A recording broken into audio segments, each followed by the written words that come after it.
The wind of the Arizona-New Mexico territory carried no relief. It was a hot, gritty breath that scoured the land, lifting the red dust of the earth and carrying it for miles. The year was 1887, and the sun beat down on Red Mesa with the force of a blacksmith's hammer, forging the landscape into something hard and unforgiving. Cale Yazzie felt the heat on the back of his neck, a familiar weight. He sat with his horse in the sparse shade of a rock outcropping, his gaze sweeping across the shimmering expanse. He was a man in his early 20s, his features shaped by the sun and the wind, his eyes holding a calm that seemed at odds with the harshness of the world around him. He had once worn the blue coat of a cavalry scout, guiding soldiers through this very land. Now he wore his freedom like a second skin, a garment he had earned and would not easily surrender. He had seen enough of the white man's world to know its promises were as fleeting as a desert mirage. His own people, the Dene, were being squeezed, their grazing lands vanishing under the relentless march of iron rails and false boundaries. A flicker of unnatural movement caught his eye.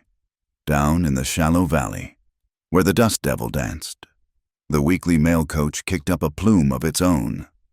It was not the speed that drew his attention, but the way it suddenly lurched to a halt near the lonely cluster of buildings that made up the Hollow Creek Way Station.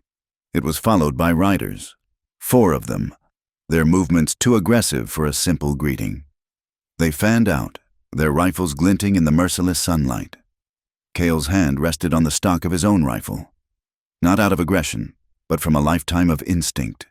Trouble was the most reliable crop this land produced, and it seemed a fresh harvest was underway. He had no stake in the white man's mail, but the stillness that followed the sudden stop was a loud and unsettling sound. He urged his horse forward, keeping to the low ground, his approach a silent ripple in the vast, heated silence. Inside the small adobe building that served as the Hollow Creek Post and Telegraph office, Eva Collins was not screaming. She was not cowering.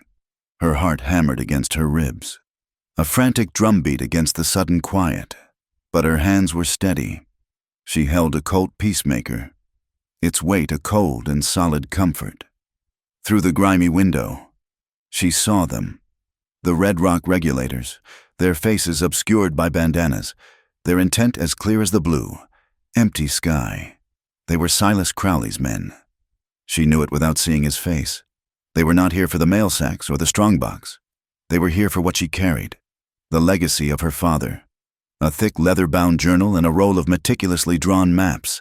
Her father, a survey engineer for the railroad, had not died in a tragic accident as the company had claimed.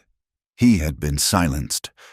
His journal was the proof, page after page of calculations, notes, and damning observations that detailed how the railroad consortium was systematically forging land boundaries, stealing acre by acre of grazing land from the Navajo people to sell to prospectors and ranchers.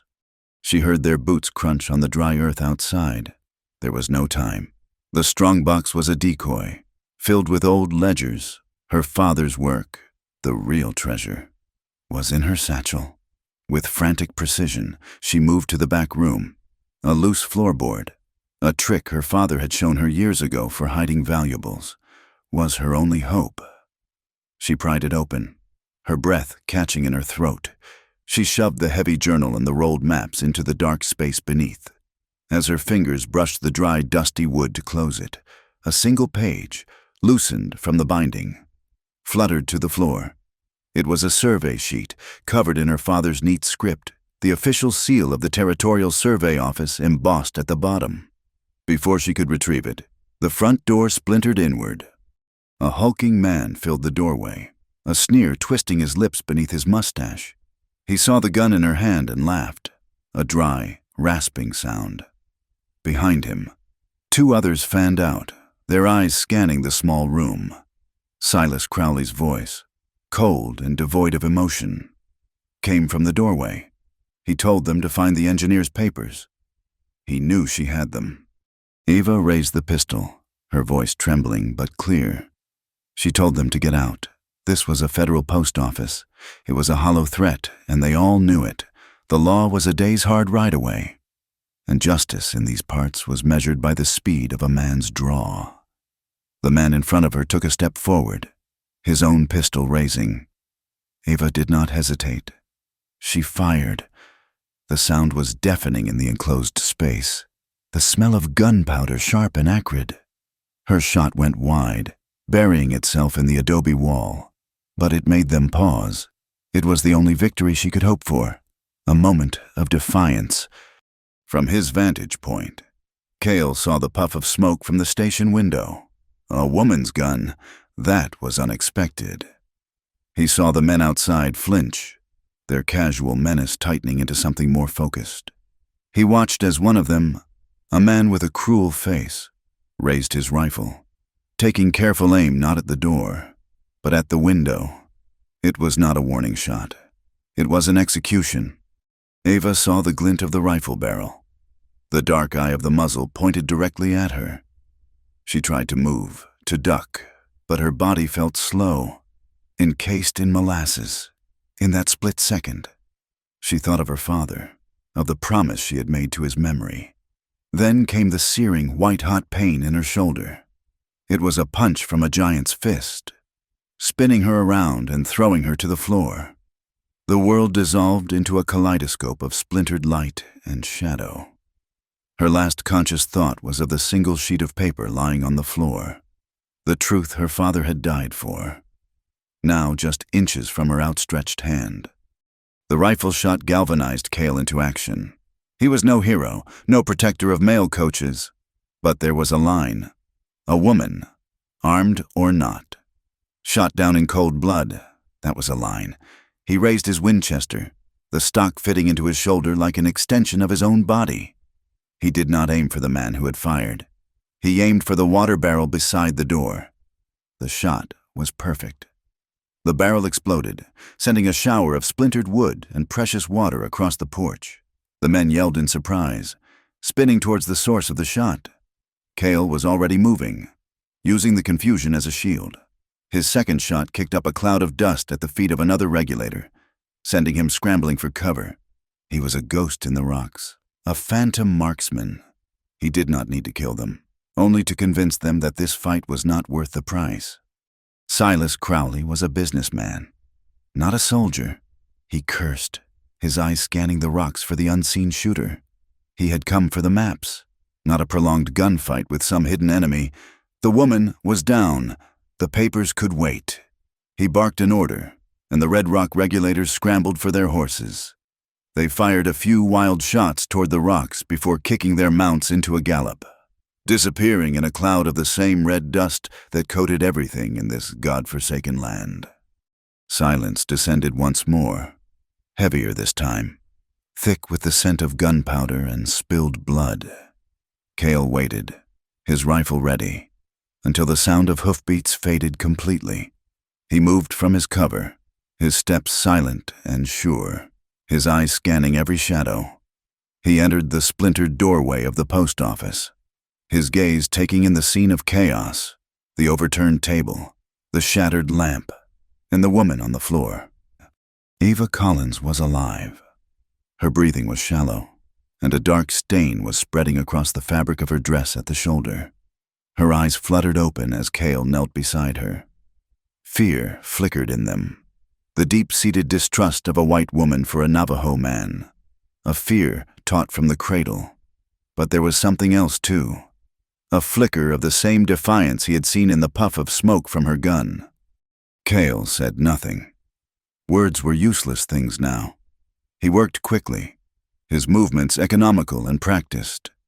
He examined the wound. The bullet had gone through, clean but bleeding freely. He applied pressure, his touch gentle but firm. As he reached for a clean cloth from a nearby shelf, his eyes fell upon the single sheet of paper on the floor. It was spattered with her blood. The crimson dropped stark against the white paper and black ink. He picked it up. His eyes, accustomed to reading the land, now read the careful lines and symbols of a surveyor. He saw the neat columns of figures, the precise angles, and the official seal. He did not understand all of it, but he understood enough. He understood that this piece of paper, stained with this woman's blood, was a map of lies. It was a story of theft, written in the language of numbers and boundaries. It was the story of his people, of their land being carved up and given away. He looked from the blood-stained map to the pale face of the woman, and he knew, with a certainty that settled deep in his bones, that their separate paths had just merged on this dusty floor, in this place of violence and quiet desperation. The world outside was vast and indifferent, but inside this small room, a new and dangerous map was being drawn, its borders defined by shared enemies and a truth that demanded to be told. The price of justice was a question he had long stopped asking. Here, in the heart of the Red Mesa, he suspected the answer was paid not in coin, but in blood. The journey was a fever dream for Eva. The world was a blur of red rock and pale sky. Seen through a haze of pain, Cale's presence was a steady, constant thing, a solid shadow in the shimmering heat. He moved with a quiet efficiency that was both unnerving and reassuring. He had bound her shoulder with strips of cloth torn from her own petticoat, his touch surprisingly gentle for a man whose hands were calloused and hard.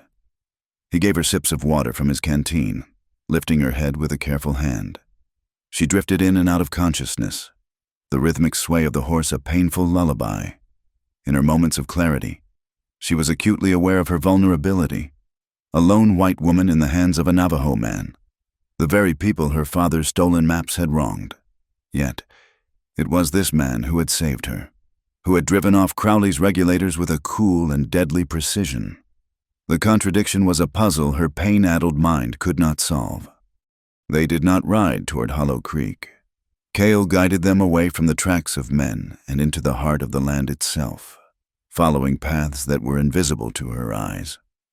They traveled through a narrow canyon where the air was cooler, the towering rock walls painted with the long, dark streaks of ancient water. The place felt sacred and old, and a hush fell over her spirit despite the fire in her shoulder. As the sun began to dip toward the horizon, painting the clouds in shades of orange and purple, they arrived at a small, hidden settlement of hogans nestled in a crescent-shaped valley. It was a place of peace, a stark contrast to the raw violence she had just escaped. He led her to a hogan that was slightly larger than the others, smoke curling lazily from a hole in its roof. An old woman stood in the doorway, her face a beautiful map of wrinkles, her dark eyes holding a wisdom that seemed as ancient as the canyons. Her hair was shot with silver and tied back in a traditional bun. She looked at Ava, then at Cale, her gaze missing nothing. She was Shia Adza, but Cale called her Lena, a name the whites had given her long ago. She was a healer, a woman of great power and respect among her people. Lena spoke to Cale in the soft, flowing sounds of the Dine language. He answered in the same tongue, his voice low and respectful. Lena's eyes then settled on Ava again, and she beckoned her inside. The interior of the hogan was cool and smelled of herbs and cedar smoke. A fire burned low in a central pit, casting a warm, flickering light on the packed earth floor and the woven blankets that lined the walls. Lena had Ava sit, and with hands that were both strong and gentle. She cut away the blood-stiffened fabric of her dress to examine the wound. She cleaned it with a warm, herbal infusion that soothed the burning pain, her touch firm and reassuring. She applied a poultice of crushed leaves and bound the shoulder with fresh linen. Throughout the ordeal, she hummed a low, melodic chant, a song that spoke of healing and wholeness, and Ava found herself relaxing under the old woman's care, the fear and tension draining away. And later, Cale brought her a bowl of thin stew and a piece of flatbread. The food was simple, but it was the most welcome meal she had ever eaten. He sat across the fire from her, the silence stretching between them. Finally, he reached into his shirt and pulled out the blood-stained survey page.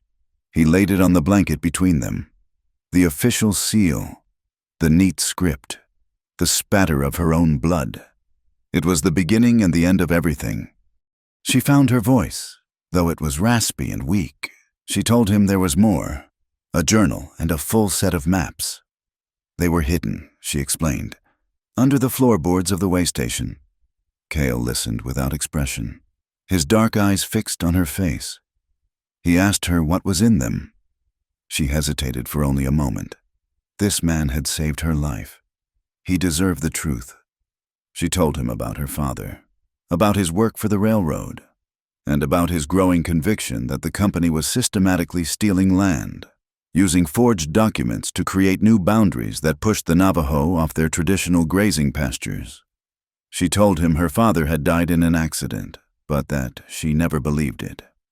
Cale's face remained impassive, but she saw a flicker of something in his eyes, a deep, old anger. When she finished, he simply nodded.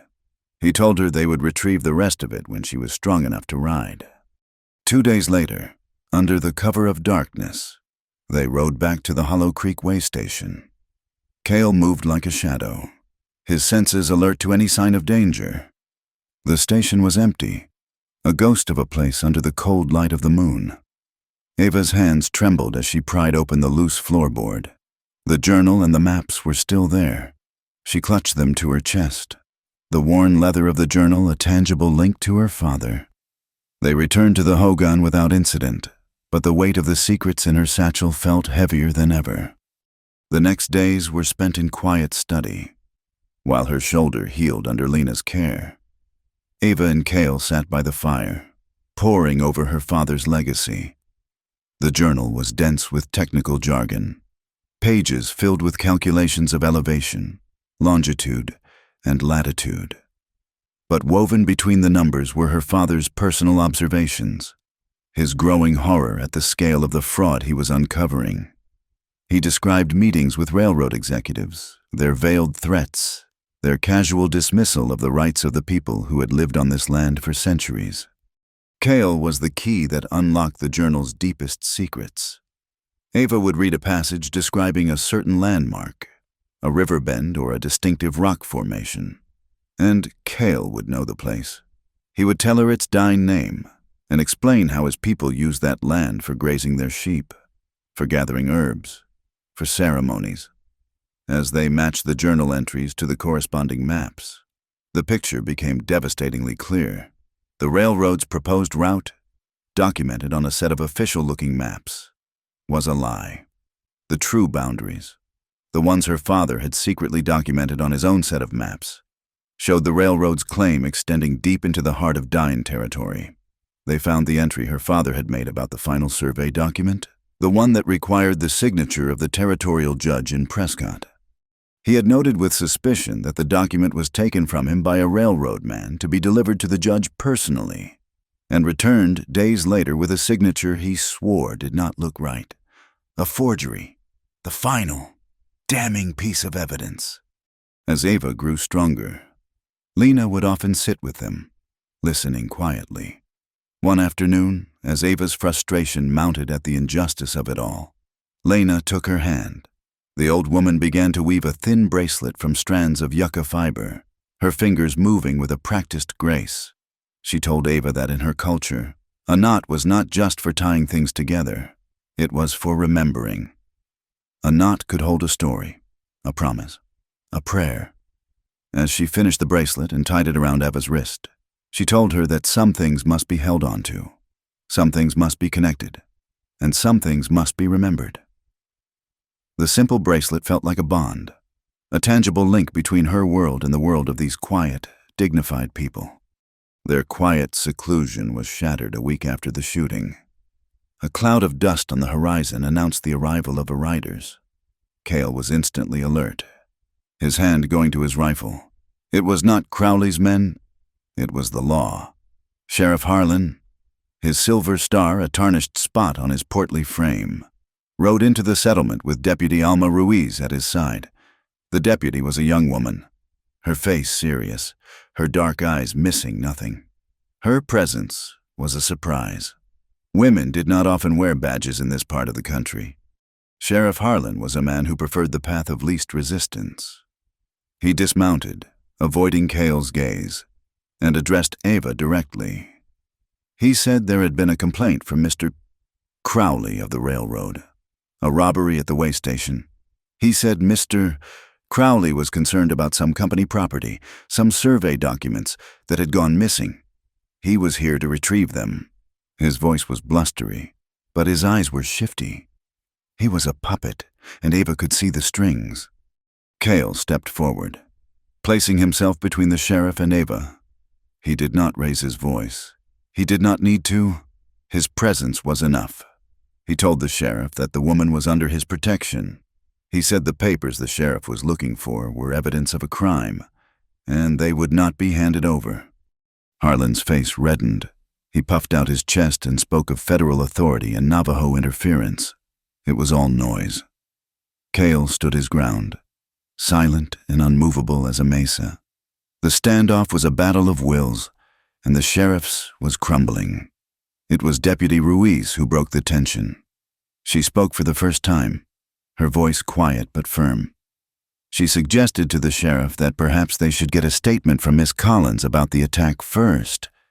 She looked directly at Eva, an unspoken question in her eyes. It was a small act of defiance, a crack in the wall of corruption. Harlan, grateful for a way out, agreed.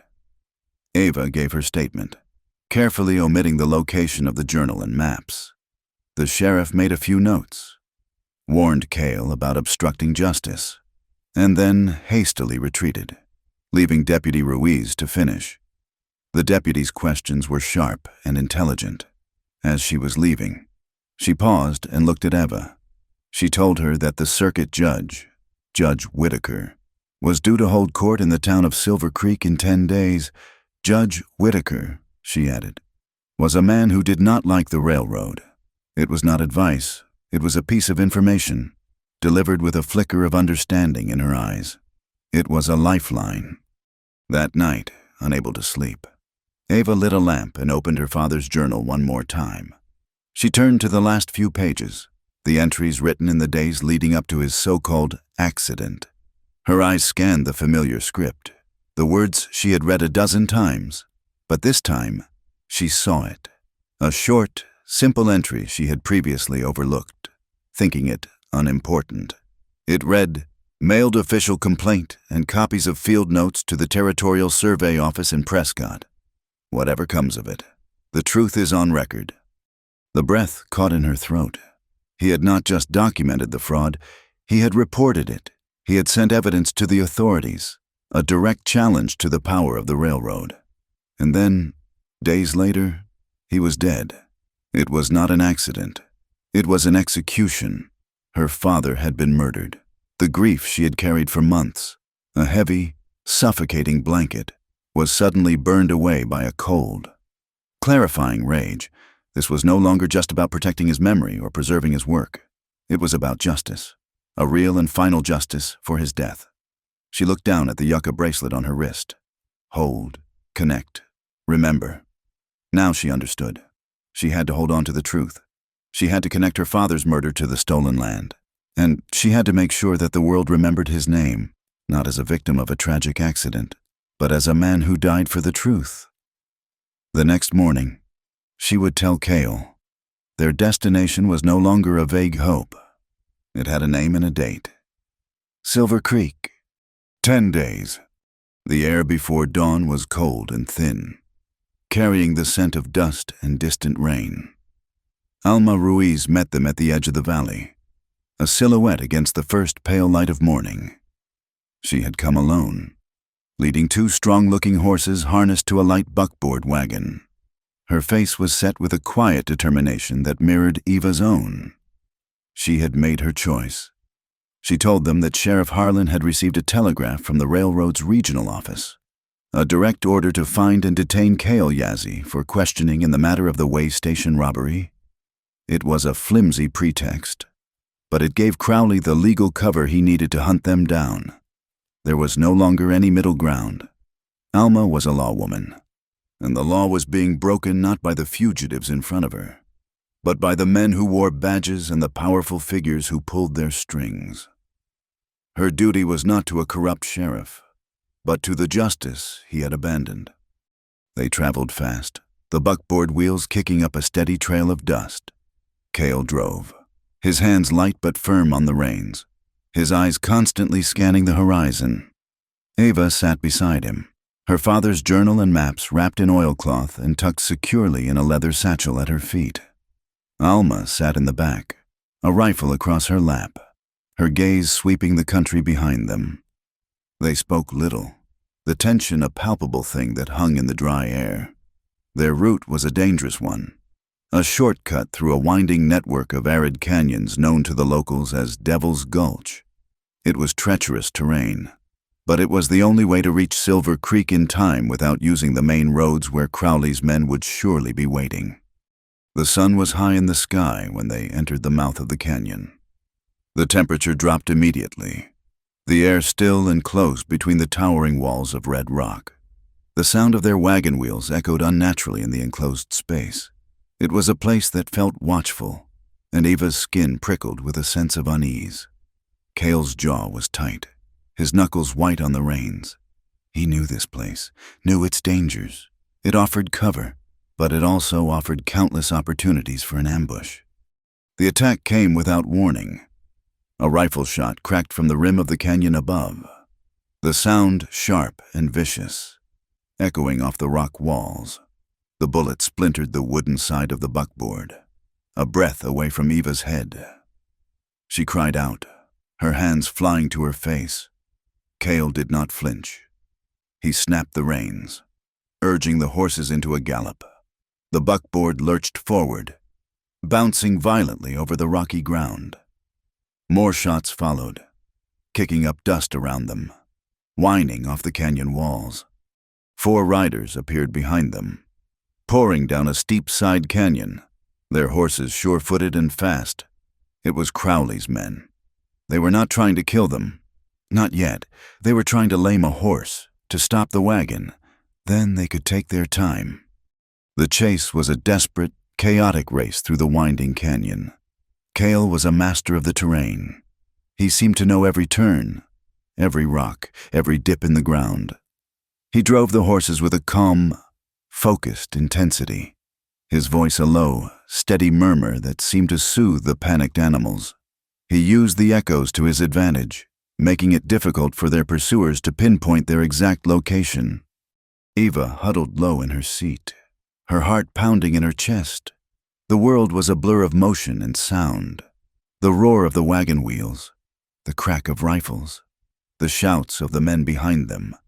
Beside her, Cale was an island of calm in the storm, his focus absolute. Alma was a pillar of strength in the back, returning fire with a steady hand, her shots carefully aimed to slow their pursuit without wasting ammunition. A sudden jolt threw Ava forward, and a sharp cry from the back of the wagon made her turn. Alma was slumped against the side, her face pale, her hand clutching her arm. A dark stain was spreading through the sleeve of her shirt, a ricochet. It was not a deep wound, but it was bleeding, and the shock of it had shaken her. At that moment, the canyon ahead forked. The main path was wider, but it offered a clear line of sight for their pursuers. A narrower, more treacherous path veered off to the left, a dark slash in the rock. Cale made his decision in an instant. He shouted at Ava, his voice sharp and commanding over the noise. He told her to take the reins. For a heartbeat, she froze. Fear, cold and paralyzing, washed over her, but then she looked at Cale's face, at the absolute trust in his eyes, and something shifted inside her. The fear was still there, but it was joined by a new and powerful resolve.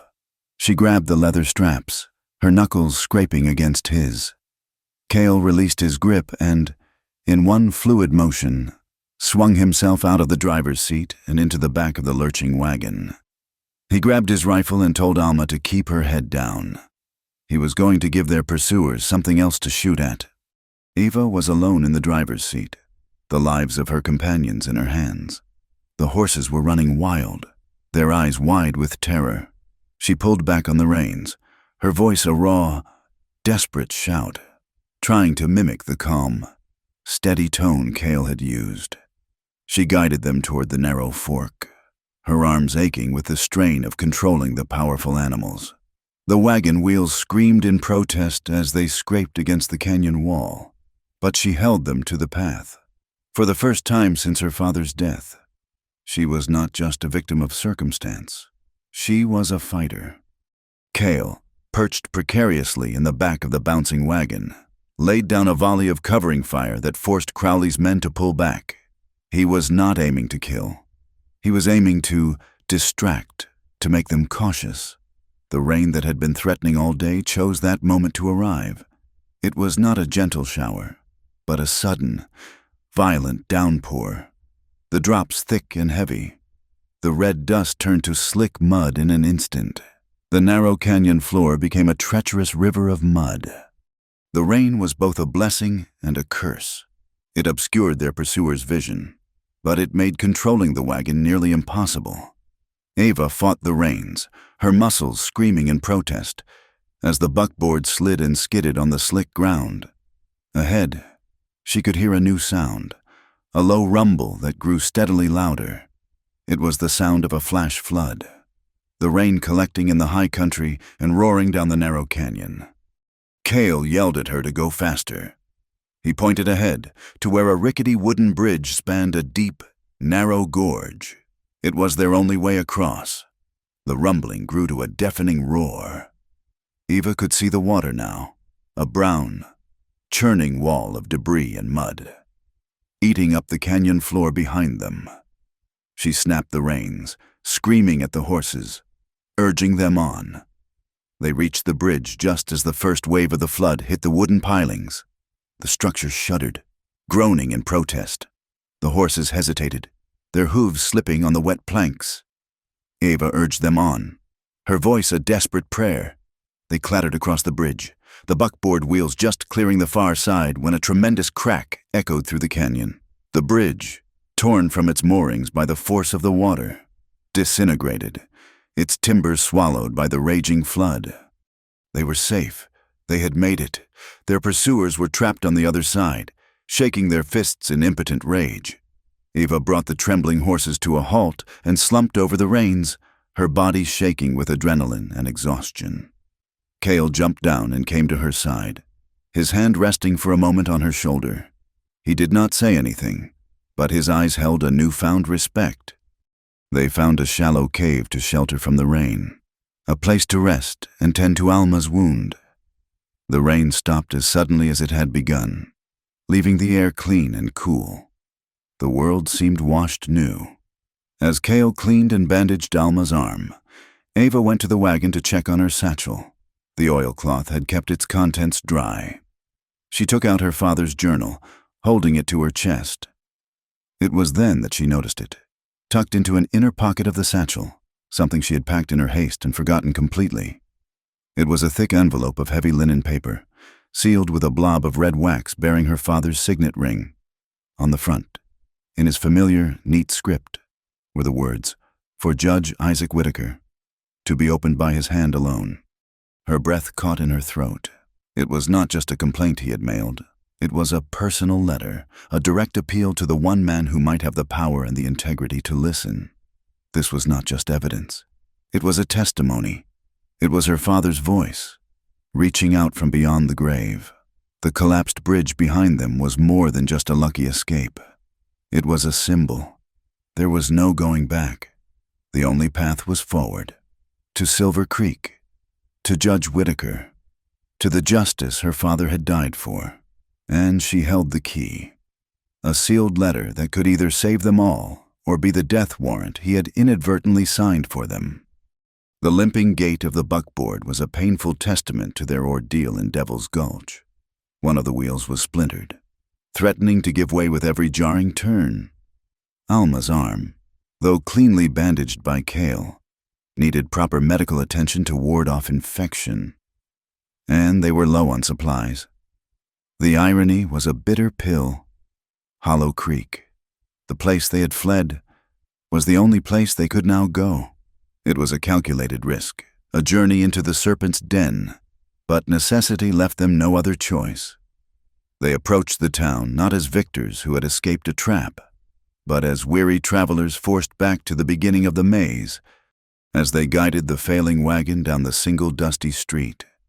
A quiet but profound change occurred. Doors that had been open were quietly closed. Faces that had been visible in windows disappeared behind curtains. The low hum of daily life, the clang of a blacksmith's hammer, the chatter from the general store, all seemed to fade into a watchful, hostile silence.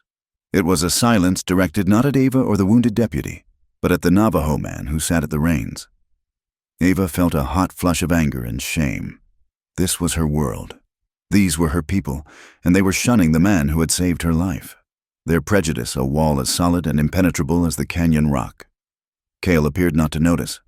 His face was a mask of calm indifference, his gaze fixed straight ahead, but Ava could feel the tension in his shoulders, the rigid set of his jaw. He was enduring it, absorbing their silent condemnation with a dignity that made their small-mindedness seem all the more ugly. Their first stop was the office of Dr. Miller. He was a tired-looking man with kind eyes that were shadowed by weariness and a deep-seated reluctance to get involved in any trouble. He examined Alma's arm, his touch professional, but his questions were wary. He cleaned and stitched the wound, his brow furrowed with concern as he glanced from the deputy's badge to Cale, who stood waiting quietly by the door. The doctor gave Alma a small bottle of laudanum for the pain and strict instructions to rest, but he offered them no conversation, no words of comfort. His desire to be rid of them was a palpable force in the small, cluttered room. The blacksmith was even less welcoming. He looked at the splintered wheel, then at Cale, and shook his head, muttering about being too busy, a week's worth of work already lined up. It was a lie, and they all knew it. His forge was cold. Cale did not argue or plead. He simply asked the man what his price would be to make it his first priority. He placed $2 silver on the anvil, a significant sum. The blacksmith's eyes darted from the coins to Cale's unreadable face. Greed warred with prejudice, and greed won. He grumbled his assent, and told them it would be ready by morning. With Alma needing a bed and the wagon under repair, their only option was the town's single, dusty hotel. The proprietor, a man with a perpetually sour expression, looked as if he wanted to refuse them, but Alma's badge and the promise of payment were enough to secure them 2 rooms. As they helped Alma upstairs, the whispers from the saloon downstairs followed them, a venomous, buzzing cloud. They had been in the hotel for less than an hour when the heavy tread of boots on the stairs announced the arrival of the confrontation they knew was inevitable. Sheriff Harlan filled the doorway of Ava's room, his face flushed with a mixture of sweat and agitation. Behind him, cool and confident, stood Silas Crowley. He held a piece of paper in his hand, a document that looked official enough to fool the easily fooled. Crowley did not bother with pleasantries. He informed them that he had a warrant, issued by the territorial magistrate, to search their possessions for stolen railroad property. He took a step into the room, his eyes scanning their meager belongings. Sheriff Harlan, emboldened by Crowley's presence, puffed out his chest and told Cale to stand aside. Cale, who had been sitting in a chair by the window, rose slowly to his feet.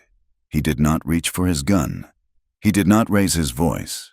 He simply stood in their path, a calm and unmovable obstacle. He looked not at Crowley, but at the sheriff. He asked Harlan to see the warrant. The sheriff, flustered, handed it over. Cale examined it for a long moment. He then pointed a finger at the signature. He asked the sheriff if he was aware that a warrant for the search of property related to a federal mail route needed to be signed by a federal judge, not a local magistrate appointed by the railroad. He added that attempting to enforce an illegal warrant was a serious offense. The color drained from Harlan's face. He looked from the warrant to Crowley, his blustering confidence collapsing into confusion. Crowley sneered, telling Cale that a Navajo horse scout had no place lecturing a white sheriff on the law. Before Cale could respond, a new voice, calm and authoritative, spoke from the hallway. It was Reverend Pike, the town's preacher. He was a tall, lean man in a simple black coat, his face etched with a gentle sincerity. The commotion had drawn him from the room across the hall where he was visiting a sick parishioner. He stepped forward and asked to see the document. He read it, and his expression grew grave. He looked at Sheriff Harlan and said that the Navajo was correct. The warrant was invalid. He said that whatever the dispute, the law must be followed, especially by those sworn to uphold it. The sheriff was trapped. To proceed would be to commit an illegal act in front of a respected community leader. To retreat would be to disobey the man who held his leash. Crowley's eyes narrowed with fury. He saw his power over the town being challenged, his authority questioned. He crumpled the warrant in his fist and pointed a finger at Cale. He said this was not over. He stormed out, leaving Sheriff Harlan to make a flustered, undignified retreat in his wake. The tension in the room slowly dissipated. Reverend Pike offered Ava a kind smile and a word of encouragement before taking his leave. The confrontation was over, but the threat remained, hanging in the air like the dust motes dancing in the afternoon sun. Later that evening, as twilight settled over the town, a quiet knock came at their door. It was Lena. The old woman had ridden all day, following them. She knew that the wounds of this world were not always of the flesh. She brought a salve for Alma's arm, a fragrant mixture of herbs that was far more soothing than the doctor's harsh antiseptics. While she tended to the deputy, she spoke to Cale in their own language. Ava could not understand the words, but she understood the tone. It was a conversation of deep and quiet intimacy. Lena placed a hand on Cale's arm. He had done well, she told him. He had protected them without violence. He had used the white man's own laws as a shield, but she warned him to be careful. A cornered animal is at its most dangerous. "Protect them," she said, "but do not lose yourself in the process. Do not let their hatred turn you into something you are not." Her words settled over Cale, a balm for a wound he had not realized he was carrying. He had spent years navigating the white man's world, learning its rules, its language, its hypocrisies. He had done it for survival. Today, he had used that knowledge not just to survive, but to fight back. He had won a small victory without firing a shot, and it felt more significant than any gunfight. Before the night was over, another visitor came. Reverend Pike returned, his face troubled. He asked to speak with Ava alone. He led her to the small hotel parlor, a room filled with worn furniture and the faint smell of stale cigar smoke. He told her that he had known her father. The engineer had passed through Hollow Creek several times during his survey work. He had even attended a Sunday service. The Reverend remembered him as a good man, a man of principle, but a man with a heavy burden. Then came the words that changed everything. The Reverend told Ava that on his last visit, just weeks before his death, her father had sought him out. He had seemed agitated, fearful. He had confessed to the Reverend that he believed he was being followed. He had seen the same men, strangers, in every town he visited. He did not know who they were or what they wanted, but he knew they were watching him. He had asked the Reverend to pray for him. Ava sat in stunned silence, the Reverend's words echoing in the quiet room. Her father had known. He had known he was in danger. His accident was no accident. His murder was not a spontaneous act of violence, but a premeditated execution, the final move in a long and patient game of intimidation. The conspiracy was not just a matter of forged documents and corporate greed. It was a web of surveillance and murder, and her father had been caught in its center. The journey to Silver Creek was no longer just a quest for justice.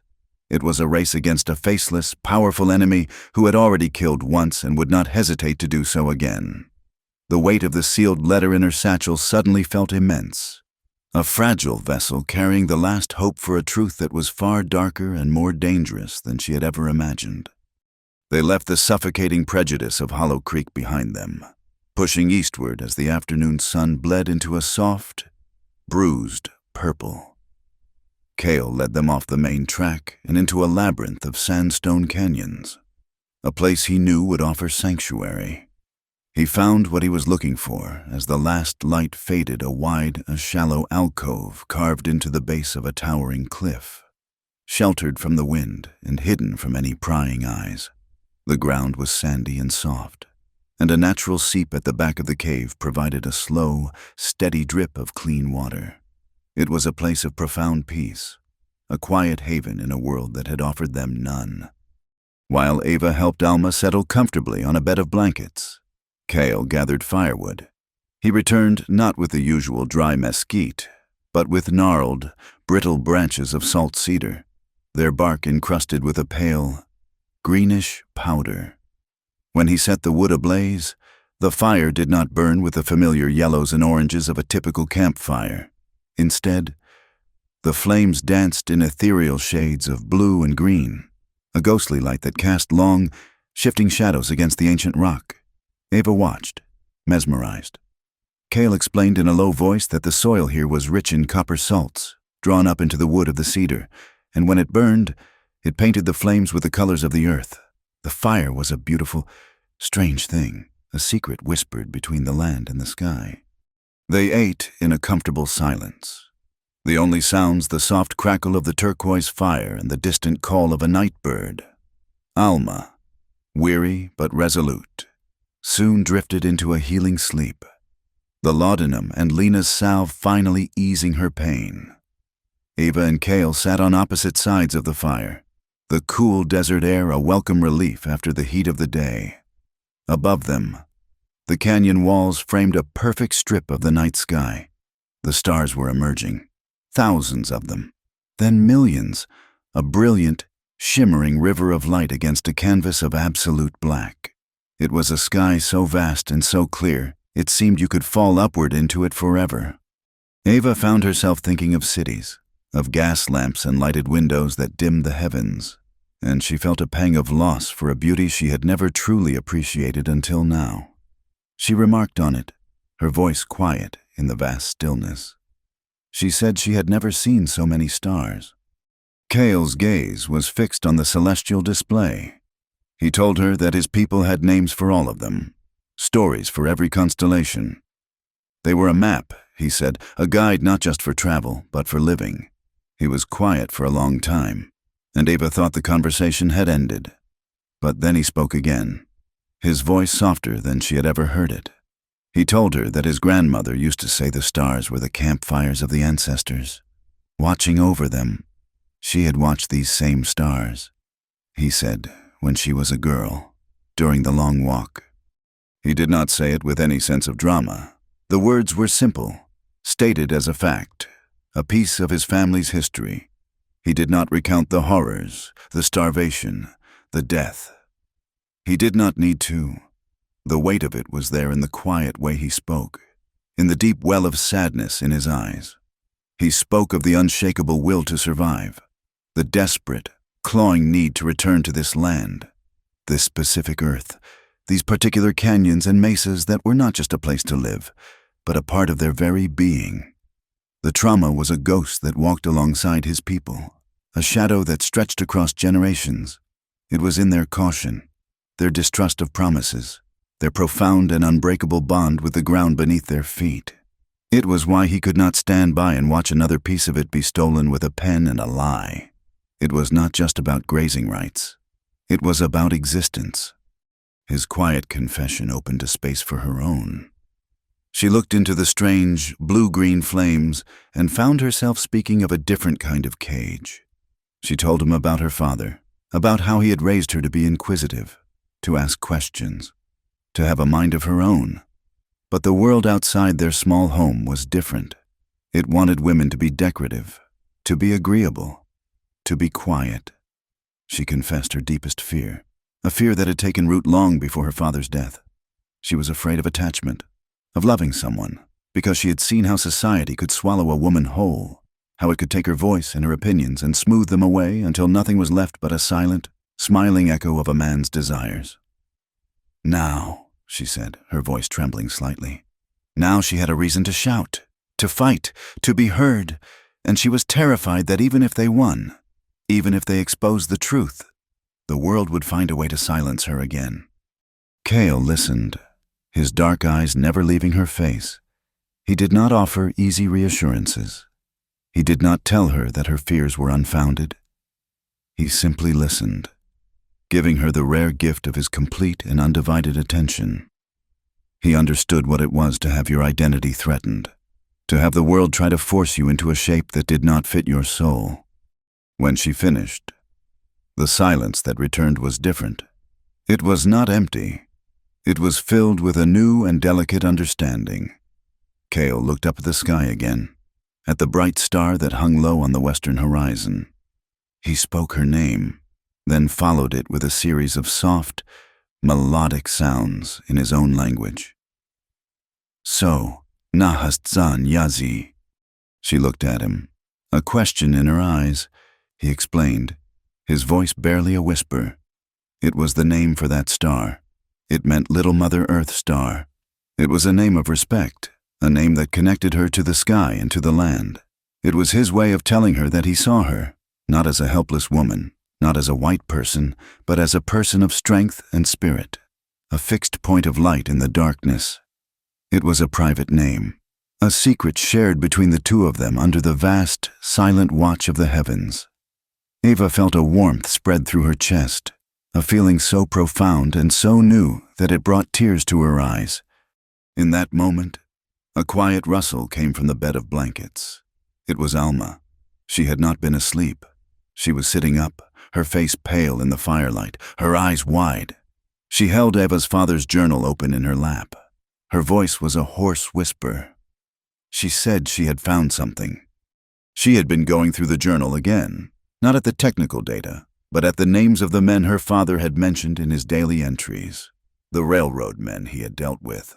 One name had appeared several times in the weeks leading up to his death, a man who was the foreman of a track-laying crew, a man her father had described as having a cruel streak and a bully's swagger, a man who, according to a brief entry, had been present at the site of the rock slide on the day of his death. The name was Brock Tate. Kale went still, the name hanging in the air like a hangman's noose. He knew the name. Brock Tate was no longer a simple foreman.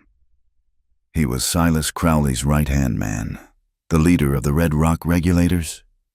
He was the man who had raised his rifle and shot Eva at the way station. The pieces fell into place with a sickening click. The man who had tried to kill Eva was the same man who had been there when her father died.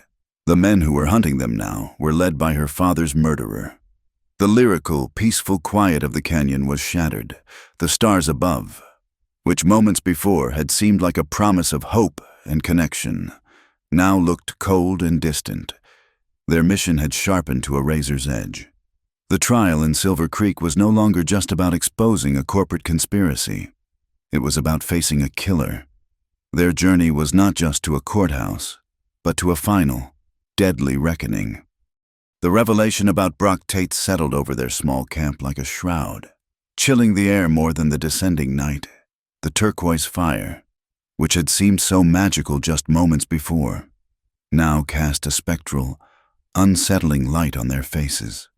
The name, spoken aloud, had given their faceless enemy a form, a history. He was not just a hired gun. He was the ghost at the center of their story, the man who had shattered Ava's world and then tried to end it. The vast, starry sky no longer felt like a comforting blanket, but a cold, indifferent witness. The temperature in the high desert plummeted as the last vestiges of daylight vanished. A deep, penetrating cold seeped from the stone walls of the alcove, a cold that blankets and a dying fire could not fully repel. Alma, wrapped in several layers, shivered in her sleep. Ava drew her own blanket tighter, but the chill was relentless, a physical manifestation of the fear that now gripped her heart.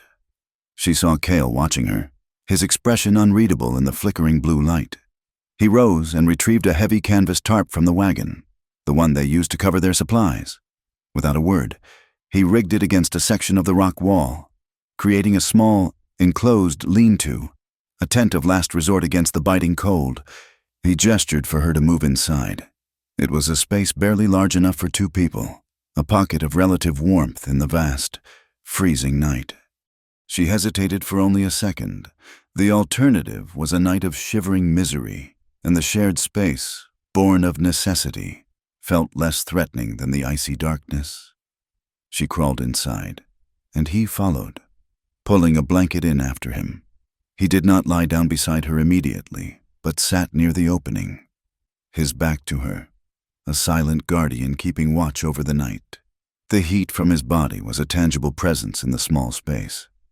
Ava lay down, pulling her blanket to her chin, her mind racing. Brock Tate. The name was a repeating drumbeat in her thoughts. She saw his cruel face, the glint in his eyes as he raised his rifle. She saw him standing over her father's body. The images were a waking nightmare. A violent shiver racked her body, a spasm she could not control. It was not just from the cold. It was the shock, the terror, the grief finally breaking through her carefully constructed composure. She made a small, choked sound, a sob she tried to swallow.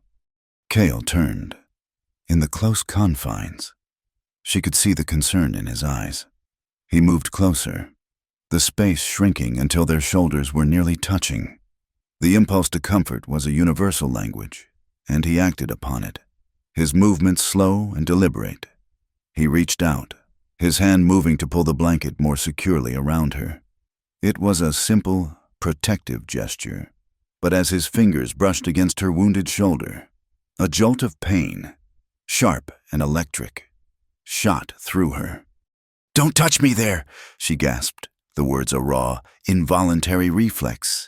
She flinched away, the movement born of both physical agony and a deeper, more ingrained fear of being touched, of being vulnerable, of being hurt again. The words hung in the air between them, sharp and final. Cale's hand stopped instantly. Hovering in the space between them, he did not retreat, he did not apologize. He simply held himself still, a demonstration of perfect control, of respect for the boundaries she had just drawn. The silence stretched, thick with unspoken meaning.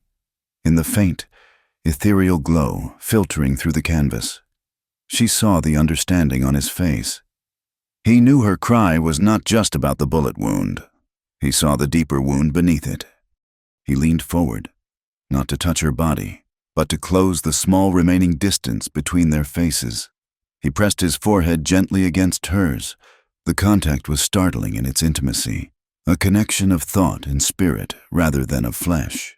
His skin was cool, his presence a solid, calming weight. He was so close she could feel the soft puff of his breath against her cheek. "Then tell me where I can. My virgin star?"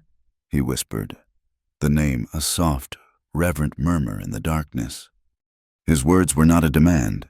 They were a question, an offering. He was giving her all the power, all the control. He was asking for her trust, not taking it. The gentleness of his question undid her. The tears she had been fighting finally came, silent tracks that traced paths through the dust on her cheeks. She was not crying from fear anymore, but from a profound and overwhelming sense of relief. She was safe with this man. Slowly, shakily, she lifted her hand, not to push him away, but to guide him. She took his hand, the one that had stopped in midair, and gently placed it on her cheek, turning her face into his palm. His skin was calloused, but his touch was incredibly soft. She closed her eyes, leaning into the warmth, the simple, solid comfort of it. He did not move, did not press his advantage. He simply held her, letting her set the pace, letting her lead them out of the darkness of their shared past. After a long moment, she opened her eyes.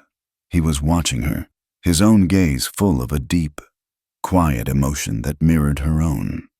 She raised her head from his hand and, with a courage she did not know she possessed, she leaned forward and pressed her lips against his.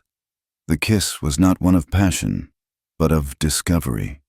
It was slow and tentative, a quiet conversation in a language they were both just learning. It spoke of shared loss, of mutual respect, of a fragile hope for a future that was anything but certain. It was an affirmation of life in the face of death, a choice to embrace connection in a world that had tried so hard to tear them apart. He responded with a gentleness that matched her own, his lips soft and warm, and in the small, sheltered space, surrounded by the vast, cold desert, they found a warmth that had nothing to do with the fire. The world outside, with its gunmen and its conspiracies, faded away, leaving only the quiet rhythm of two hearts beating in the still, blue dark. Ava woke to the gray light of dawn, her head resting on Cale's uninjured shoulder. He was awake, his gaze fixed on the canvas ceiling, but he had not moved, had not wanted to disturb her. She felt a blush rise to her cheeks, but there was no awkwardness, no regret. The intimacy of the night had not been a fleeting escape. It had forged a bond, a silent covenant that had settled deep in her soul. But the light of day brought the cold reality of their situation back into sharp focus. Brock Tate was still out there. The trial in Silver Creek was still days away. The journey was still fraught with peril. The quiet moments of peace were an aberration, a stolen gift, lying there, in the relative safety of his arms. A new and unshakable resolve took hold of her. She was done running. She was done being afraid. Her father's legacy, the truth he had died for, was more important than her own life. But it was not enough to be willing to die for it. She had to be smart enough to ensure that the truth would survive even if she did not. She sat up, her mind clear and focused. She had a plan. She rummaged through her satchel and found a spare sheet of paper and a pencil. Using the back of her father's journal as a makeshift desk, she began to write. She wrote a letter to Reverend Pike, her words concise and direct. She explained the full extent of the railroad's fraud, the murder of her father, and the evidence contained within the journal and the sealed letter to Judge Whitaker. She implored him, in the event of her death or capture, to see that the documents reached the judge by any means necessary. She signed it, folded it, and tucked it into a clean envelope. She then woke Alma, who was feeling stronger, the color returning to her face. Ava explained her plan, her voice low and steady. She handed the letter to the deputy. She told Alma that as a sworn officer of the law, she had a better chance of getting through any roadblocks, of making it back to Hollow Creek if they were separated or ambushed. It was a heavy burden to place on her, but Alma's expression was one of unwavering resolve. She took the letter, her grip firm. She understood the stakes. She was no longer just a deputy caught in a difficult situation. She was a courier, a guardian of the truth. Ava felt a sense of calm settle over her. She had faced her own mortality and made her peace with it. By creating a plan for the evidence to survive without her, she had taken control of her own destiny. She was no longer just a woman seeking justice for her father. She was a warrior in his cause, and she would see it through to the end, whatever the cost. She looked at Cale, who had been watching her, a look of profound understanding in his eyes. He nodded once, a silent affirmation of her decision. They were in this together, their personal feelings now inextricably bound to their shared purpose. They would ride to Silver Creek not as fugitives, but as messengers, carrying a truth that had the power to shake the foundations of the territory or bury them all beneath it. The town of Fort Winslow was not a haven of justice. It was a dusty, wind-scoured outpost clinging to the edge of the newly laid railroad tracks, and the railroad's influence was a palpable stain on everything. As they drove the repaired buckboard down the main street, they could feel it. Men with the same hard, watchful eyes as the Red Rock regulators loitered on the boardwalks. Their presence a silent, coordinated threat. The air was thick with more than just dust. It was heavy with a coming storm, the sky a strange, sickly shade of yellow, as if the sun were shining through a pane of dirty glass. The circuit court was being held in the largest building in town, a combined saloon and meeting hall that smelled of stale beer and desperation. Inside, the atmosphere was even more oppressive. The room was packed with rough-looking men, ranchers and prospectors in the pocket of the railroad. their faces a gallery of hostile stares. The jury, a panel of 12 men selected in haste, looked more like a lineup of hired hands than a body of impartial peers. They fidgeted, avoided Eva's gaze, and looked to Silas Crowley, who sat in the front row like a king holding court, for their cues. Judge Isaac Whitaker was a different matter entirely. He was a man carved from granite, his face a stern mask of judicial impartiality, his eyes missing nothing. He presided over the chaotic room with an iron will, his gavel falling with the sharp crack of a rifle shot, demanding order where there was none. The proceedings began, and it was immediately clear that the entire affair was a carefully orchestrated performance. The railroad's lawyer, a slick man with a silver tongue, painted Ava's father as a disgruntled, incompetent employee who had made critical errors in his survey. Then, Brock Tate was called to the stand. He walked with a confident swagger, his eyes finding Eva in the crowd and holding her gaze with a cold, mocking smirk. He swore his oath on the Bible without a flicker of hesitation. He spun a seamless tale of the rock slide, describing it as a tragic accident caused by her father's recklessness, his inattention to the clear dangers of the terrain. He was a masterful liar, his voice full of false sympathy and regret. Eva felt a cold rage build within her, a rage she had to choke down, forcing herself to remain still, to wait for her moment. Cale, sitting beside her, was a statue of coiled tension, his hand resting near the butt of his pistol beneath his coat. Alma, on her other side, watched the jury, her expression one of utter contempt. When it was Ava's turn, a hush fell over the room. She walked to the stand, her steps steady, her chin held high. She did not speak of murder or conspiracy, not yet. She knew that in this rigged court, accusations were just words. She needed something more. She spoke of the documents, of the discrepancies in the survey lines. Then, she presented the sealed letter addressed to Judge Whitaker. She held it up for the court to see, the red wax seal with her father's signet impression clear and unbroken. She then asked for the railroad's official survey map, the one bearing the forged signature of the territorial judge, to be presented as well. She pointed to the seal on that document, a simple, generic wax stamp. The two were different. Her father, she explained in a clear, unwavering voice, sealed all his official correspondence with his personal signet. The document that stole the land from the Navajo people, the document that was the foundation of the railroad's claim, did not bear his mark. A murmur went through the crowd. It was a small thing, a technicality, but it was a crack in the railroad's perfect story. Crowley's lawyer jumped to his feet, objecting, calling it irrelevant. But Judge Whitaker leaned forward, his eyes narrowed with interest. He was a man of the law, a man of details. He silenced the lawyer with a sharp wave of his hand. He took the two documents and produced a small, powerful magnifying glass from his coat pocket. The magnifying glass, a simple tool of science and reason, seemed to glow in the dim, sulphurous light filtering through the dirty windows. He announced a brief recess to examine the seals in his chambers. As the judge left the bench, the tension in the room broke. But outside, a different kind of tension was exploding into chaos. The wind had picked up, howling through the streets, whipping the dust into a blinding, stinging curtain. It was the cover Crowley had been waiting for. On a signal from one of their leader's men, a staged fight broke out in the street in front of the saloon. A wagon was overturned. Shouts and curses filled the air. It was a perfectly executed diversion, a riot designed to draw every eye, to pull Sheriff Harlan and any other semblance of law away from the courthouse. Cale saw it for what it was instantly.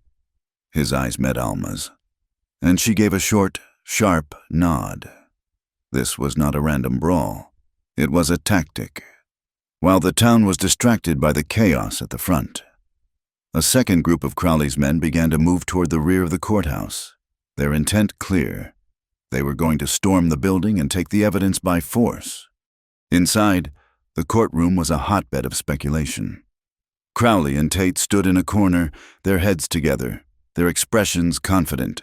They believed the tiny detail of the seal was a minor inconvenience, a temporary setback. But when Judge Whitaker returned to the bench, his face was like thunder. The storm outside had arrived in full force, the sky now a dark, churning yellow. Sand and grit lashed against the windows, and the building groaned under the assault of the wind. The judge's voice cut through the noise.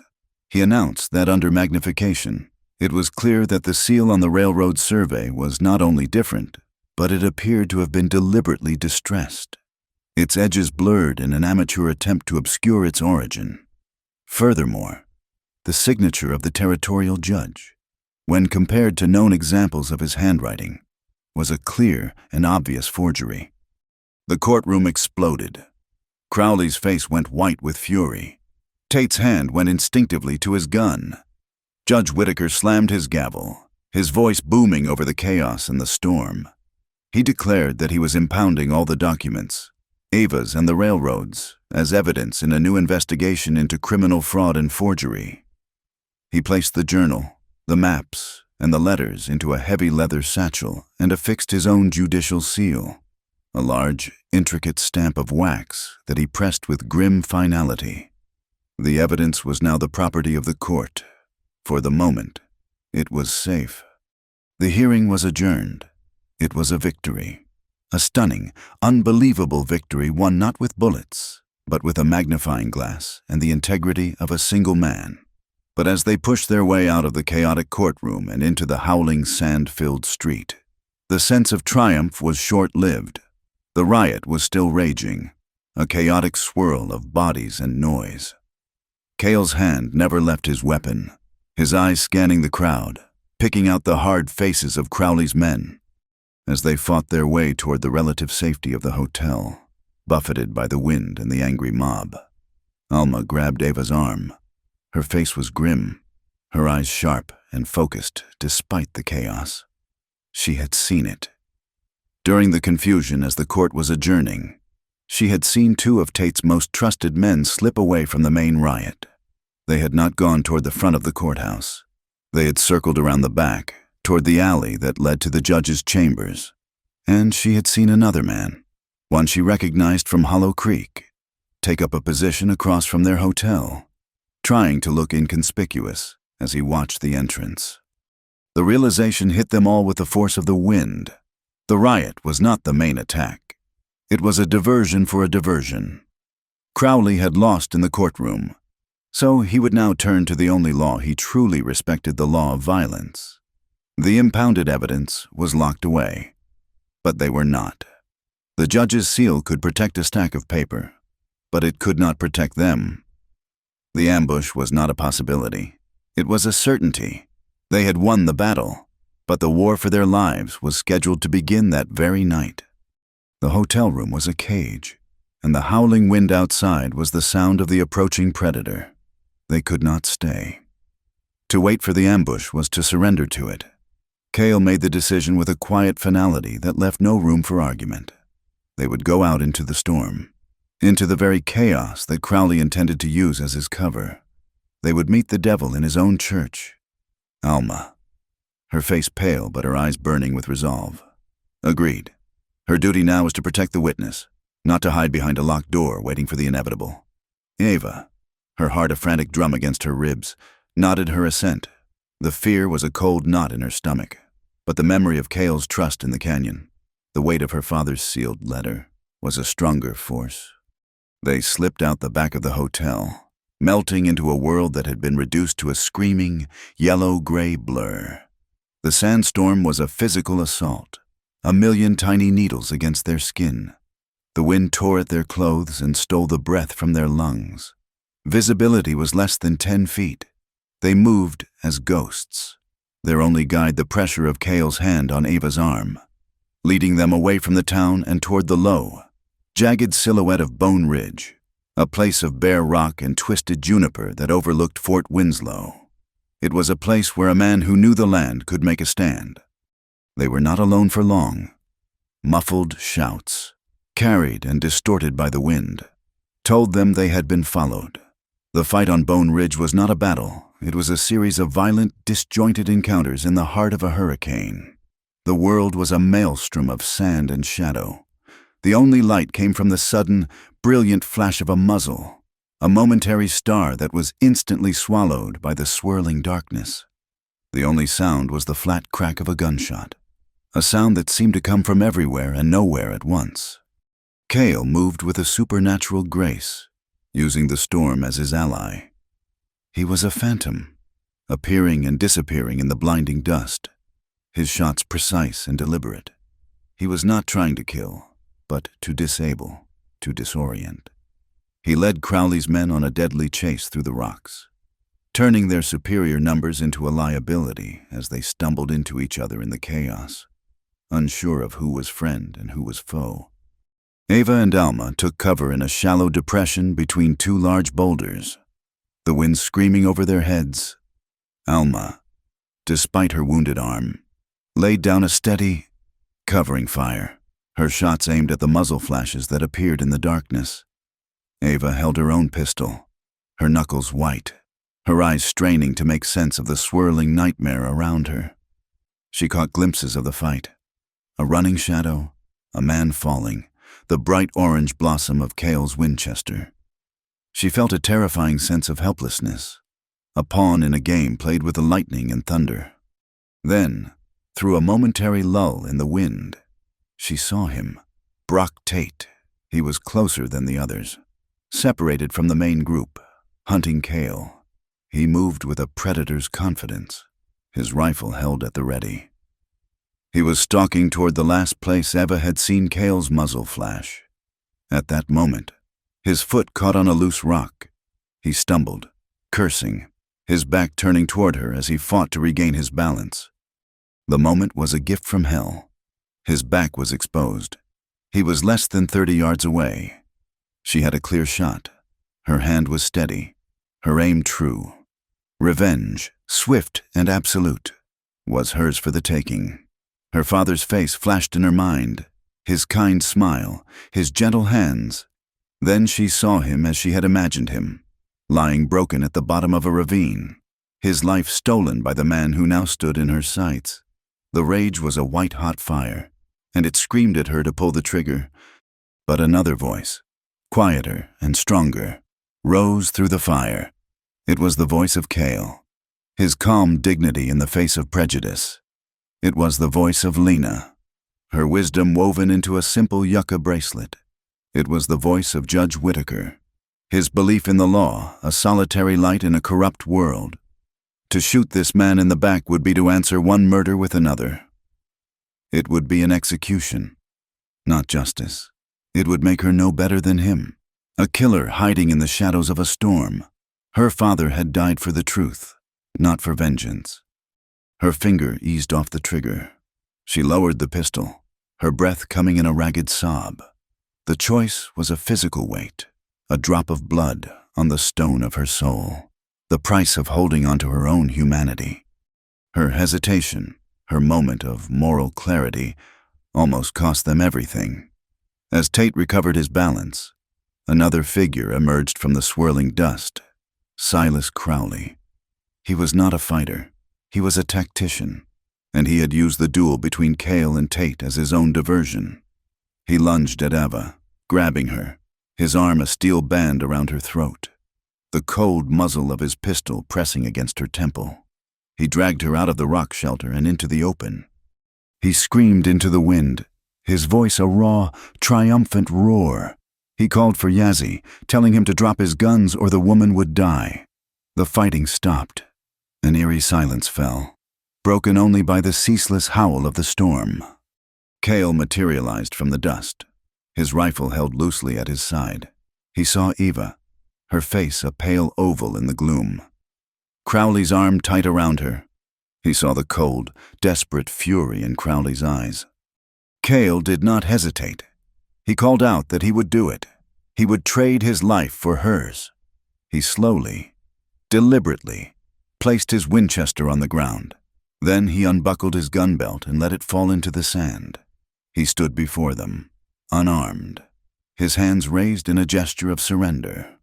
It was the moment Alma had been waiting for. She had repositioned herself, crawling silently to the edge of the rocks, her pistol resting on a steady boulder. The trade, the moment of stillness in the chaos, had given her the clear shot she needed. She fired. The shot was perfect.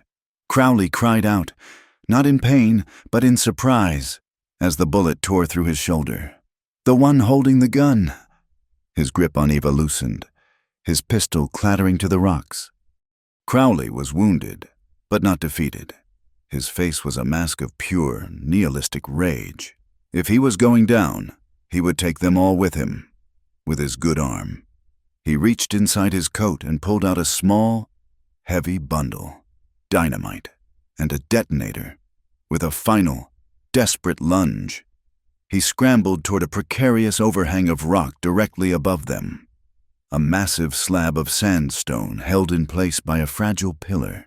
He intended to bring the entire ridge down on top of them. Cale reacted with pure instinct. He shoved Eva backwards, throwing her clear. Just as Crowley twisted the detonator, the world exploded in a deafening roar and a cloud of pulverized rock. The massive overhang fractured, tons of sandstone crashing down onto the spot where they had been standing. Cale had not been fast enough to escape completely. He had thrown himself over Eva, shielding her body with his own as the rockfall cascaded around them. The storm of dust and debris was so thick they could not see, could not breathe. When it finally began to settle, Eva pushed herself up, her ears ringing. Cale lay beside her, a deep gash on his forehead, his leg trapped at an unnatural angle beneath a heavy slab of rock. He was alive, but he was badly injured. Through the settling dust, she saw Crowley. He lay near the edge of the new precipice, his body broken. He was still conscious, his breathing a ragged, bubbling sound. He looked at them, a final, malignant sneer twisting his lips. He gasped, his voice a wet whisper, his words nearly lost in the wind. The copper and rail conglomerate. They wanted the land, the copper beneath it. He was just a pawn. They would send more. They would never stop. His eyes glazed over, his last breath a rattling sigh that was swept away by the storm. The fury of the sandstorm began to subside, its rage spent. The wind softened to a low moan, and the thick yellow dust began to settle, revealing the devastation. The fight was over. They had survived.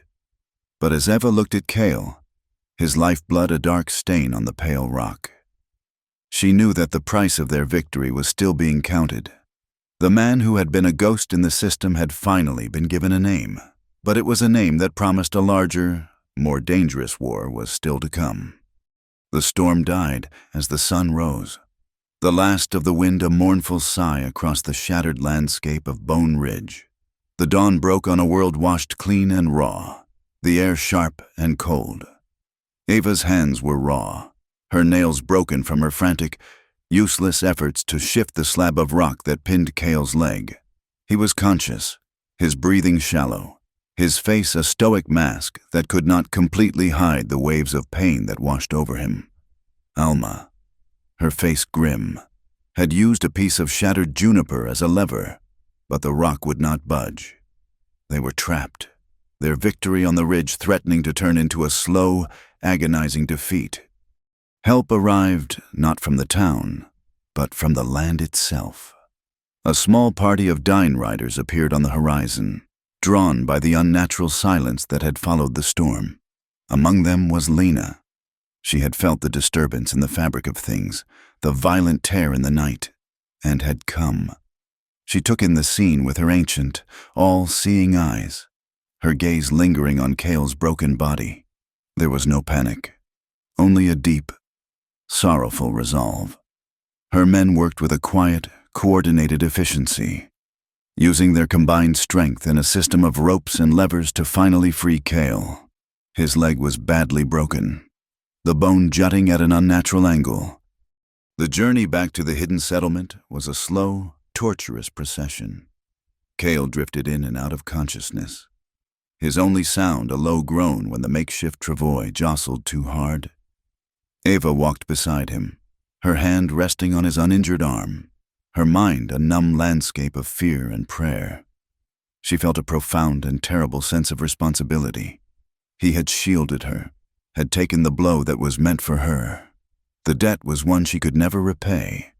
In the familiar, smoky warmth of Lena's hogan, the long process of healing began.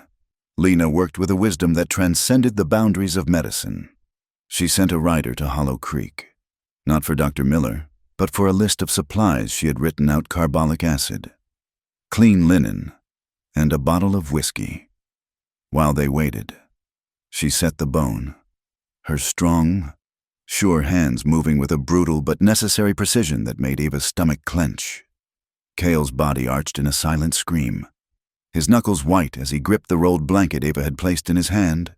Then, mercifully, he passed out. Lena cleaned the wound with the harsh antiseptic, a concession to the white man's world of unseen poisons.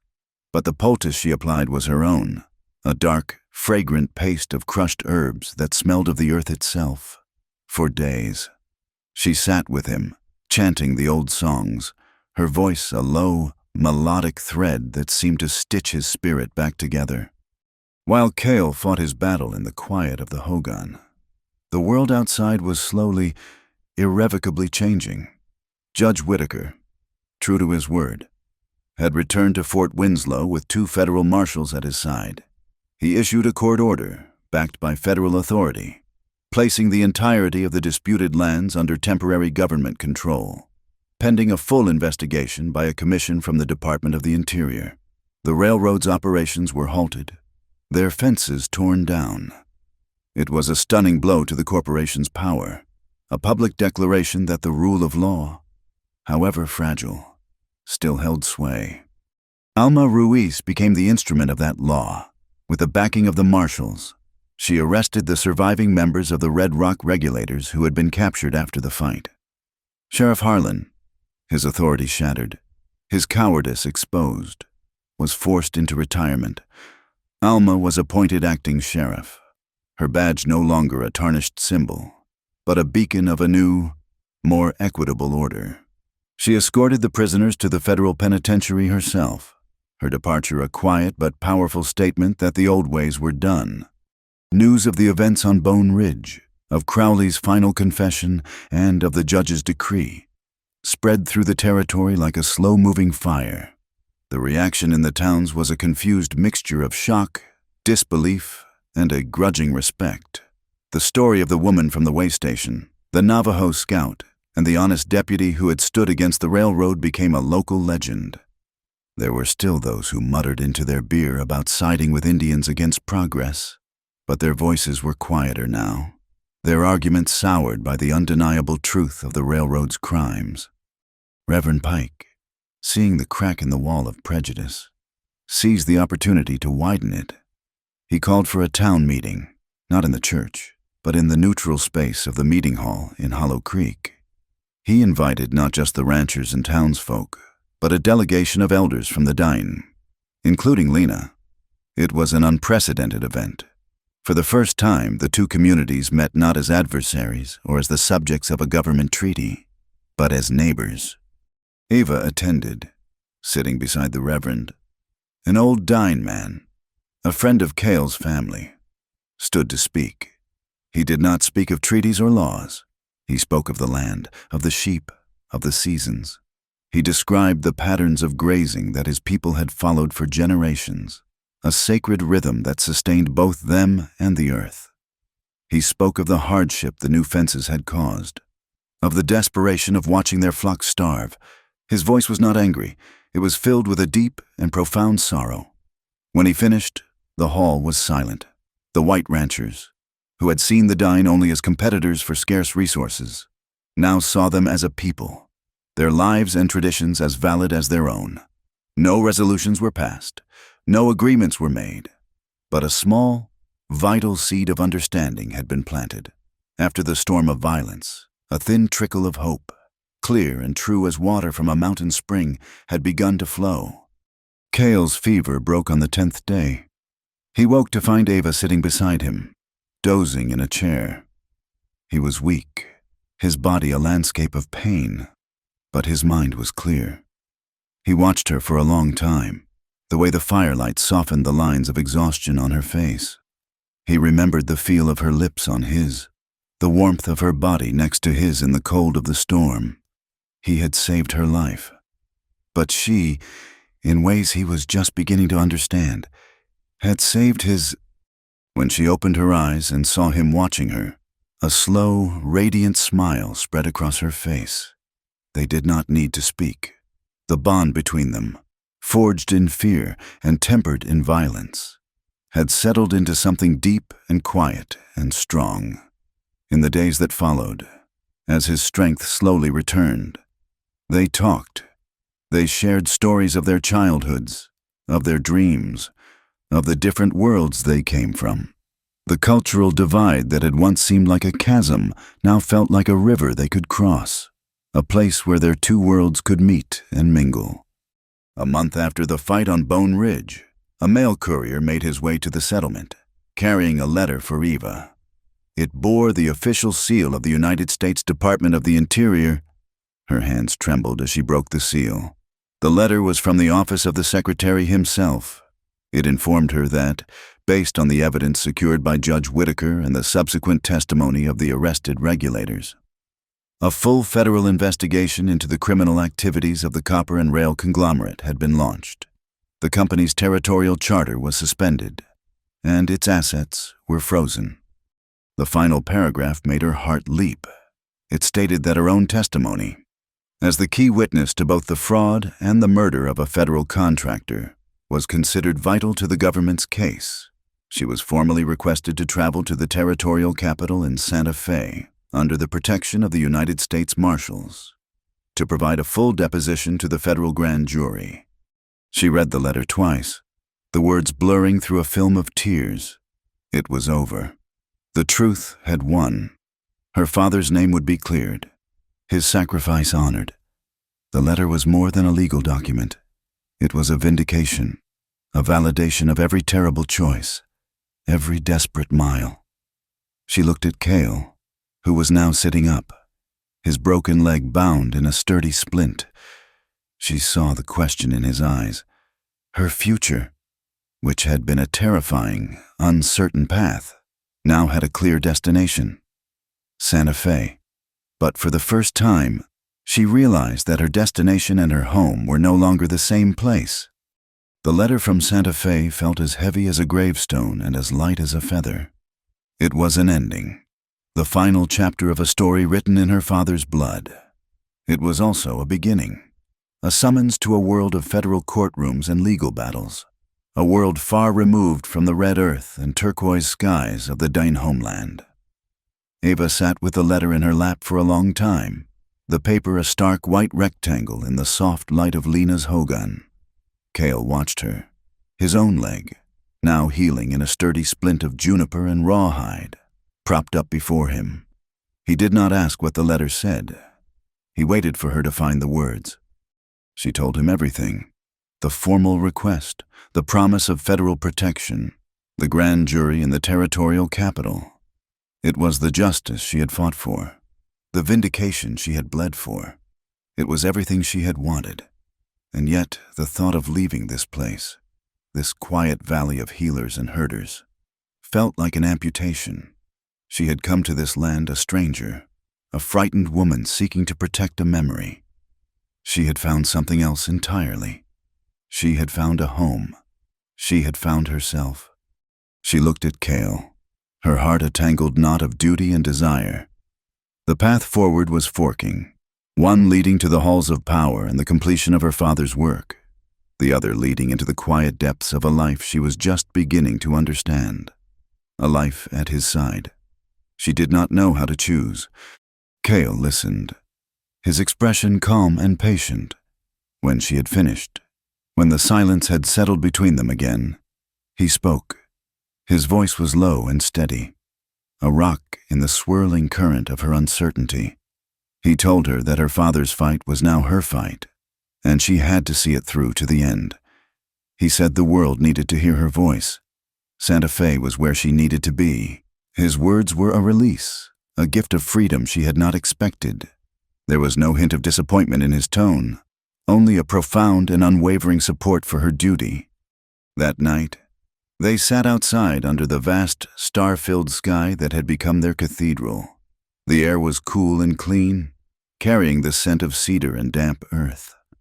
Cale's leg was propped on a low stool, and Ava sat beside him, close enough that their shoulders touched. The silence was comfortable, filled with the unspoken language they had learned in the heart of the storm. Ava spoke of the future, of the long legal battle that lay ahead. The copper and rail conglomerate was a hydra, a monster with many heads. Cutting one off, as they had done with Crowley, would not kill the beast. She knew the investigation would take months, perhaps years. It was a daunting prospect. Cale looked up at the sky, his gaze finding the bright, steady light of the little Mother Earth star. He told her that she did not have to walk that path alone. His words were careful, chosen with a precision that was both tender and respectful. He said he would not ask her to stay. Her path was her own, and he would not be a fence that kept her from it. But he would also not let her go. He would be the ground beneath her feet. He would be the shade in the heat of the day. He turned to her, his dark eyes luminous in the starlight, and his voice was a soft, unbreakable vow. "I am not keeping you," he said. "I am with you." His promise was the final piece that slotted into place in her fractured heart. It was not a promise of possession, but of partnership. It was not a cage, but a foundation. She leaned her head against his shoulder, her own promise a silent answer that he understood as clearly as if she had shouted it to the stars. She would go to Santa Fe. She would testify. She would see her father's work completed. And then she would come back. She would come home. The next morning brought a sight that was more healing than any medicine, more profound than any legal victory. As the sun crested the eastern mesas, bathing the valley in a soft, golden light, a low, gentle sound began to fill the air. It was the bleating of sheep, the soft tinkling of bells, and the quiet calls of herders. From the mouth of the canyon, a river of life began to flow back onto the land. Dozens of dying families, the ones who had been pushed to the brink of starvation by the railroad's fences, were returning, guiding their flocks back to the traditional summer grazing pastures. Ava and Cale stood at the edge of the settlement, Cale leaning on a crude but sturdy crutch, and watched the homecoming. Lena stood with them, a quiet, triumphant smile on her wrinkled face. Even Reverend Pike had ridden out from Hollow Creek, his presence a testament to the new bridge that had been built between their two worlds. The sheep spread out across the valley floor, a moving carpet of white against the new green grass that had sprouted after the rains. Children laughed and ran, their joyous shouts echoing in the clear morning air. It was justice made visible. It was not a document in a courtroom or a headline in a newspaper. It was the simple, profound sight of a people returning to their home, of a right that had been stolen being restored. The blood-stained map that had started it all had been transformed into a living, breathing landscape of peace and renewal. Ava felt tears well in her eyes, not of sorrow, but of a joy so deep and pure it was almost painful. She reached out and took Cale's hand, his fingers lacing through hers, a warm, solid anchor in a world that had finally, blessedly, come right. A week later, the United States Marshal arrived to escort Ava to Santa Fe. As she prepared to leave, a lone rider came into the valley. He was not one of Crowley's thugs. He was a man in a crisp suit and a city hat, his face clean-shaven and his manner professional. He introduced himself as the new regional manager for the copper and rail conglomerate. He was polite, his words carefully chosen, but his eyes were cold and calculating. He spoke of the company's desire to cooperate with the federal investigation, of their regret over the actions of a few rogue employees. It was a new kind of fight, one that would be waged with lawyers and contracts instead of guns and dynamite. But as the man looked around the valley, at the sheep grazing peacefully, at the quiet, watchful faces of the dying, at the white preacher standing beside the Navajo healer. He must have known that something fundamental had changed. He was facing not a collection of scattered victims, but a community, united and unmovable. Ava's farewell to Cale was not one of sorrow. It was a quiet promise. He stood with the aid of his crutch, and she straightened the collar of his shirt, her touch lingering for a moment on his chest. There were no grand declarations, no tearful goodbyes. Their connection was now a deep, quiet river that flowed beneath the surface of their lives, a current that would always pull them back to each other. She would go and fight the legal battles, and he would stay and heal, guarding the land they had both fought for. She climbed into the marshal's buggy and did not look back, her gaze fixed on the horizon, on the future they would build together. Thank you for listening to our story. We would love to know where you are tuning in from, so please drop a comment below to connect with our community. Subscribe to our channel Wild West Tales, like this video, and press the hype button to help share this tale with more listeners.